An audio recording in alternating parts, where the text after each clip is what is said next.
Att jag kallar ju dagens suverän, gårdagens suverän, kuppens suverän.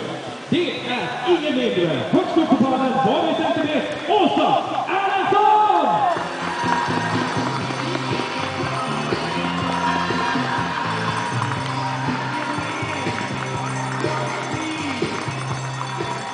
Och på en andra plats, cyklande för Föreningsbiblioteket Racing Team, Angelica Evardsson!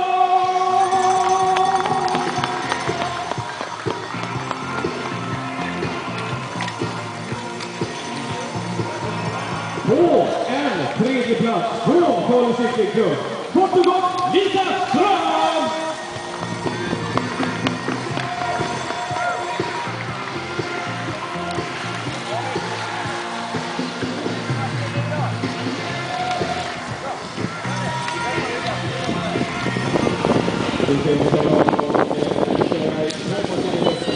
Kom igen höger! Kom igen nu!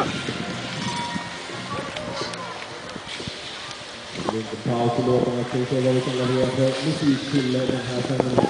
Bra! Och samma sak, så får vi igång där. Ja, det var det där. Härligt, bra jobbat. Stora applåder för damerna. Jättligt bra slut nu. Vi kör en kuppledartröja också till Åsa Erlandsson som får återigen ta på sig ledartröjan för gruppen.